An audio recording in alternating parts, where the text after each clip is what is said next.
Shalom, selamat malam saudara-saudara yang dikasih Tuhan. Bagaimana semua kabarnya? Mari malam hari ini kita belajar tentang kebenaran firman Tuhan. Renungan malam hari ini kita belajar tentang hal bersungut-sungut. Sebelumnya saya akan menyaksikan hal-hal rohani yang telah Tuhan berikan kepada saya. Beberapa bulan yang lalu saya telah menyampaikan pesan Tuhan, di mana Tuhan rindu semua orang, khususnya anak-anak Tuhan dan juga jemaat Kalijaten, hidup melakukan kasih, hidup di bawah pimpinan Roh Kudus, dan hidup mendapat perkenanan. Hidup melakukan kasih adalah di mana kita belajar melakukan firman Tuhan dalam kehidupan kita sehari-hari. Hidup di bawah pimpinan Roh Kudus, kita belajar peka akan suara Tuhan, dan hidup mendapat perkenanan, kita belajar menjaga kekudusan hidup kita. Amin ya saudara-saudara. Saya sudah bicarakan tentang pesan ini kepada Bapak Gembala dan Ibu Gembala waktu berkunjung ke rumah. Apabila ada pesan, saya harus sampaikan. Malam hari ini Tuhan juga ada pesan kepada anak-anak Tuhan, khususnya juga jemaat Kalijaten, di mana Roh Kudus menunjukkan kepada saya hanya sedikit sekali orang yang mendengar suara Tuhan. Dan juga Roh Kudus berkata, karena mereka sibuk dengan urusan masing-masing, dan juga banyak yang dipanggil tapi sedikit yang dipilih. Roh Kudus menyuruh membaca saya di dalam 1 Petrus 4 ayat yang ke-7 dan 8. Saya bacakan ya saudara. Sudahan segala sesuatu sudah dekat, karena itu kuasailah dirimu dan jadilah tenang supaya kamu dapat berdoa. 8. Tetapi yang terutama kasihlah sungguh-sungguh seorang akan yang lain, sebab kasih menutupi banyak sekali dosa.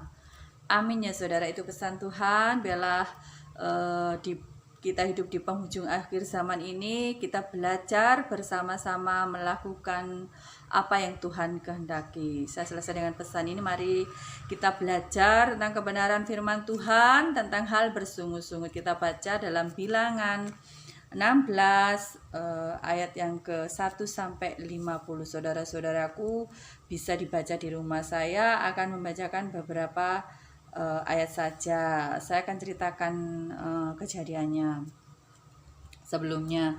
Di sini tentang pemberontakan Korah, Datan, dan Abiram. Korah, Datan, dan Abiram adalah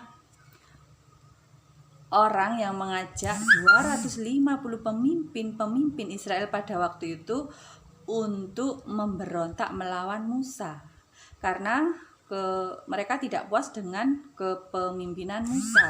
Padahal Musa adalah orang yang dipilih Tuhan. Mereka juga bersungut-sungut kepada Harun. Akhirnya Tuhan murka dan menghukum Korah, Datan, Abiram beserta keluarganya dan seluruh harta miliknya dengan cara bumi menelan mereka hidup-hidup. Dan pada waktu itu juga ada 250 pemimpin yang mempersembahkan ukupan mati, dimakan oleh api ya sampai habis ya saudara-saudara. Pada keesokan harinya orang-orang Israel telah bersungut-sungut kepada Musa dan Harun. Kita baca dalam ayat yang ke-41. Tetapi pada keesokan harinya bersungut-sungutlah segenap umat Israel kepada Musa dan Harun. Kata mereka, kamu telah membunuh umat Tuhan ketika umat itu berkumpul melawan Musa dan Harun. Mereka memalingkan mukanya ke arah kemah pertemuan, maka kelihatanlah awan itu menutupinya dan tampaklah kemuliaan Tuhan. Lalu pergilah Musa dan Harun ke depan kemah pertemuan, maka berfirmanlah Tuhan kepada Musa, pergilah dari tengah-tengah umat ini supaya kuhancurkan mereka dalam sekejap mata, lalu sujudlah mereka. Saudara-saudaraku, Musa ini tahu sebenarnya bahwa orang-orang Israel itu layak untuk dihukum. Tetapi Musa adalah seorang pemimpin yang lemah lembut hatinya. Maka Musa bersujud memohon belas kasihan Tuhan untuk tidak menghancurkan umat Israel. Tetapi Tuhan tetap murka dan menulai mereka. Akhirnya Musa berlari di tengah-tengah jemaah untuk mengadakan ukupan, yaitu mengadakan perdamaian bagi bangsa Israel.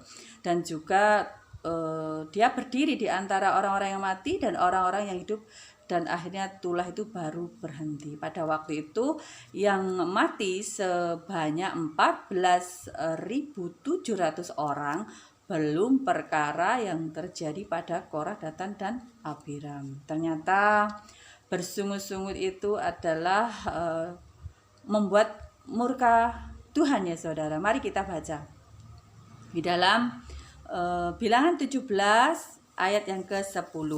Tuhan berfirman kepada Musa, kembalikanlah tongkat Harun ke hadapan tabut hukum untuk disimpan menjadi tanda bagi orang-orang durhaka, sehingga engkau mengakhiri sungut-sungut mereka dan tidak kudengar lagi, supaya mereka jangan mati. Haleluya. Ternyata bersungut-sungut itu adalah dosa yang mendatangkan maut. Haleluya ya saudara.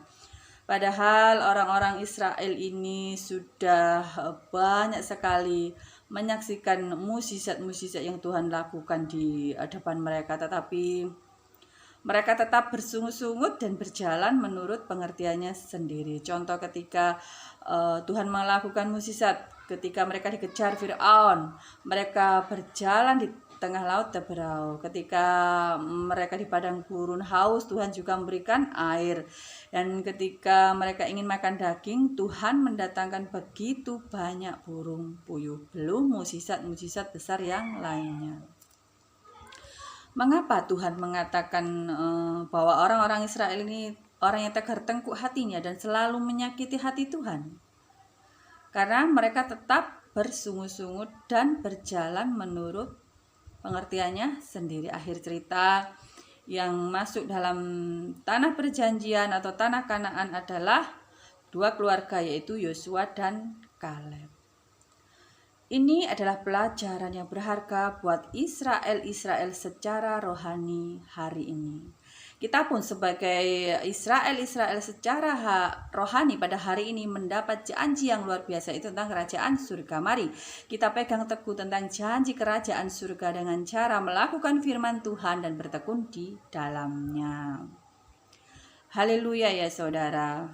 Biarlah malam hari ini kita belajar untuk tidak bersungut-sungut, karena bersungut-sungut adalah dosa yang mendatangkan maut. Dan biarlah malam hari ini kita belajar melakukan firman Tuhan dan bertekun di dalamnya. Saya tetap menghimbau baca sungguh-sungguh baca firman Tuhan, minta urapan Roh Kudus, lakukan, praktekkan, agar saudaraku mengalami dan berjalan bersama Tuhan dan mengetahui apa yang Tuhan kehendaki pribadi lepas pribadi.